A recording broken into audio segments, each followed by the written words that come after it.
Still checking if the place still cold. Moving in the way, no place, no snow.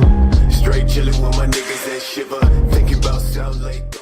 Yo les gars, vous allez bien ou quoi? On se retrouve pour une toute nouvelle vidéo aujourd'hui sur GTA V, le DLC de la fin du monde, pour le résumé de l'acte 1 entièrement. Donc je vais tout vous expliquer de A à Z, j'ai vraiment été assez rapide, simple et efficace. On va pas trop non plus rentrer dans les détails pour des missions assez banales telles que de voler une ambulance, comme on va en parler dans quelques instants. Mais on va s'intéresser vraiment à l'essentiel, ce qui nous intéresse vraiment. Je vais quand même vraiment vous expliquer ce qu'il faut faire dans certaines missions. Et tout d'abord aussi, avant de commencer, vous expliquer quelques petites nouveautés. Et après on est parti pour l'explication de l'acte 1.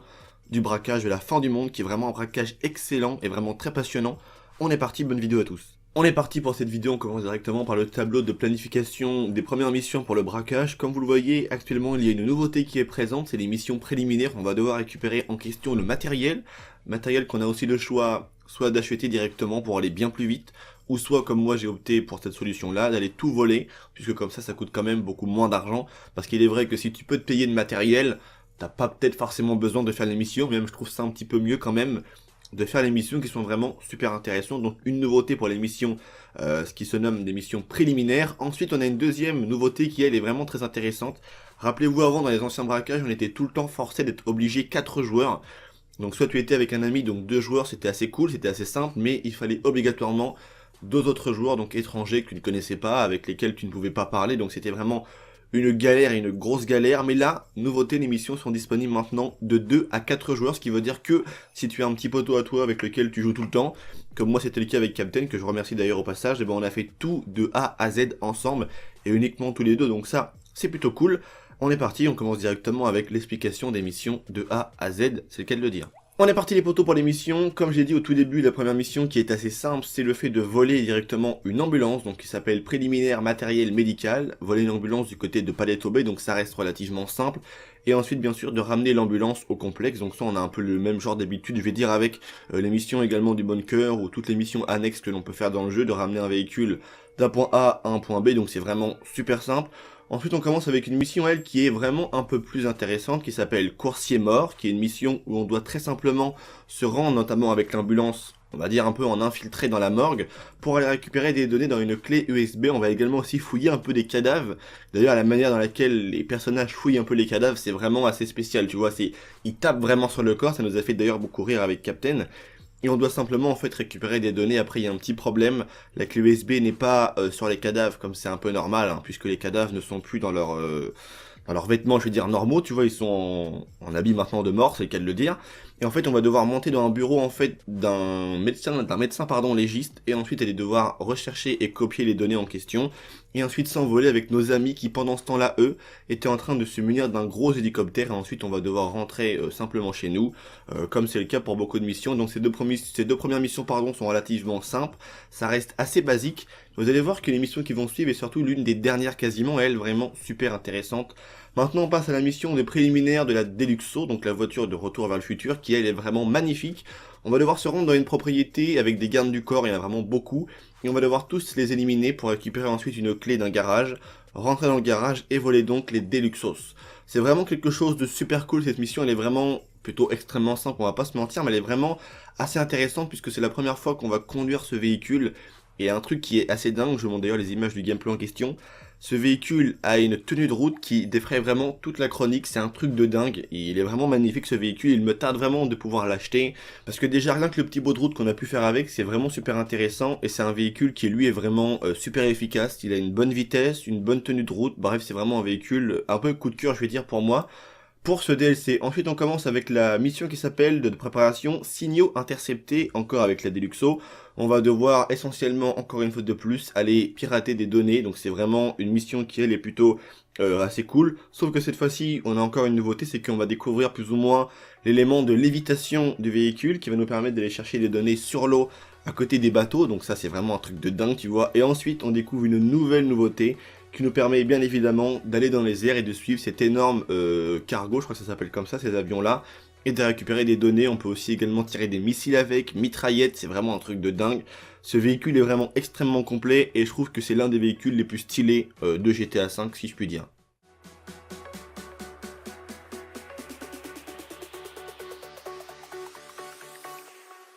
Jack it up.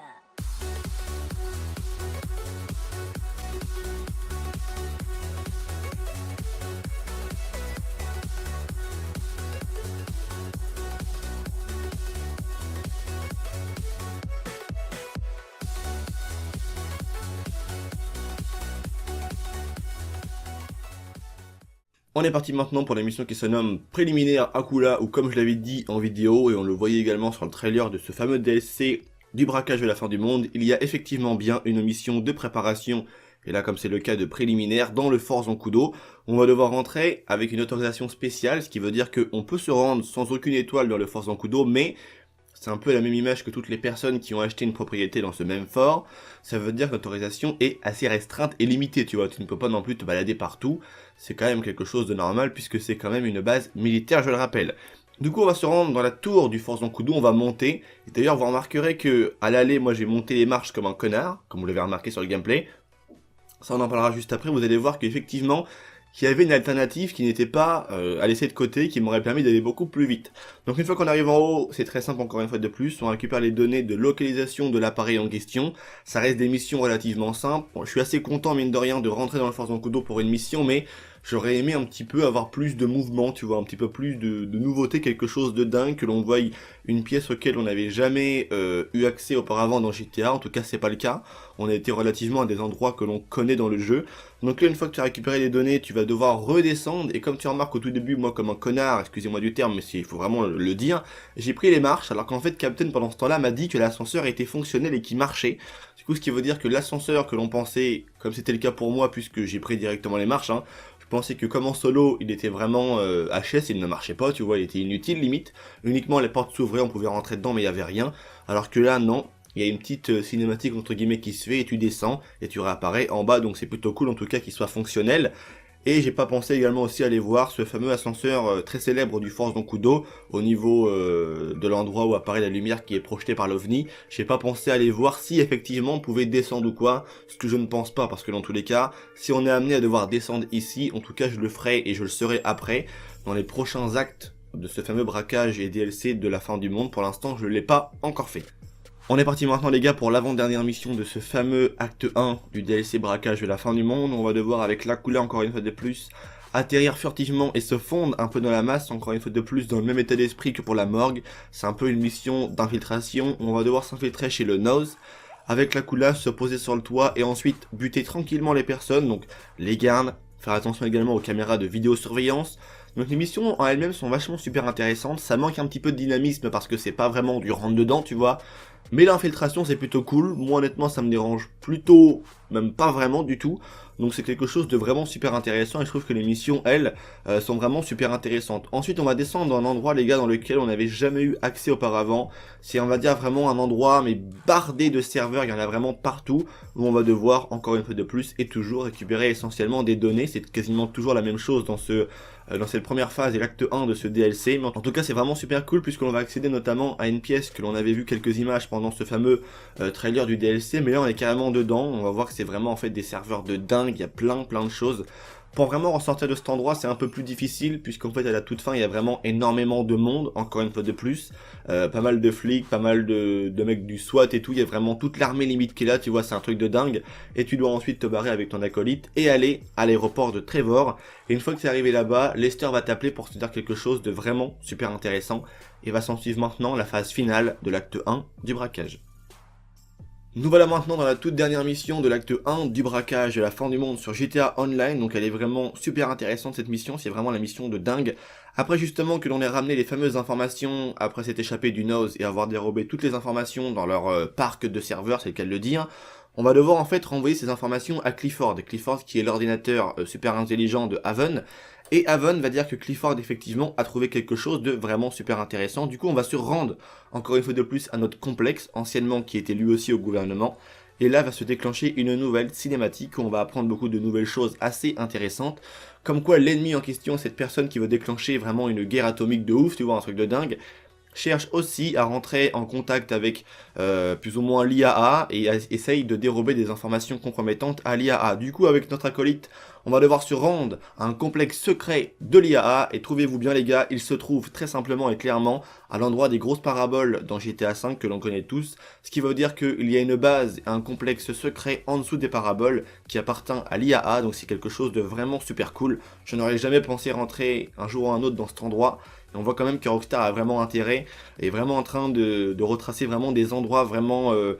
qui sont vraiment assez capitales par rapport à ce fameux mystère ou quoi, pour te faire comprendre effectivement ce que ça veut dire, et on le comprend bien maintenant, avec tous les éléments en fait que l'on débloque dans le mode online du jeu, on va comprendre que dans le mode solo en fait ça n'avait aucun rapport avec une quelconque existence alien, extraterrestre ou n'importe quelle connerie ou quoi, donc ça vous l'avez compris. Du coup on rentre dedans et c'est là qu'il va s'en jouer vraiment une mission super intéressante, vraiment très dynamique de dingue. On remarquera que c'est exactement le même complexe que nous, hein, puisque anciennement notre complexe à nous aussi que l'on a acheté auparavant pour faire ce braquage, comme Lester nous le dit au tout début, c'est effectivement un ancien complexe du gouvernement, sauf que là, celui de l'IAA est bien sûr aux couleurs de l'IAA. Tu vas découvrir aussi des salles exclusivement avec, on va dire, la grosse tête de l'aigle de l'IAA, le logo de l'IAA et tout.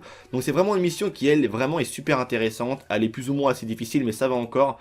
Ensuite, on va rentrer dans cette même pièce que l'on avait vue pendant le trailer, qui, elle, est vachement assez intéressante. On va voir encore l'aigle, les écrans d'arrière de contrôle de quelque chose. On ne savait pas vraiment ce que c'était auparavant, mais là... Maintenant on va le savoir. Il y a également un plan sur la table, mais j'ai pas vraiment réussi à comprendre et à savoir ce qu'il veut dire malheureusement. Du coup cette mission est vraiment, pour moi vraiment l'une des meilleures. Ensuite on va devoir encore et toujours éliminer tous les ennemis qui se sont infiltrés dans la base secrète de l'IAA. Et ensuite c'est là qu'on va prendre le contrôle. Dans cette fameuse pièce que l'on a vue pendant le trailer, on va prendre le contrôle des tourelles. Il y a des tourelles qui sont présentes avec des canons et tout, tu vois, sur le côté des paraboles. Et on va devoir en question éliminer l'ennemi. Donc ça c'est vraiment super cool. Et c'est vraiment en fait un peu comme j'ai dit à mon pote Captain pendant cette mission, c'est un peu la foire à l'RP. Puisqu'il y a quand même beaucoup d'ennemis qui arrivent, mais c'est relativement safe pour toi, hein, vu que tu contrôles une caméra, donc tu vas pas te faire toucher. Et en fait, tu gagnes quand même beaucoup d'RP, donc c'est plutôt cool au final. Je pense que Rockstar, pendant cette dernière mission de l'acte 1, ont voulu, je pense, te faire plaisir au niveau de l'RP. Ensuite, s'ensuit une cinématique que je vous mets maintenant, et après on en parle juste après.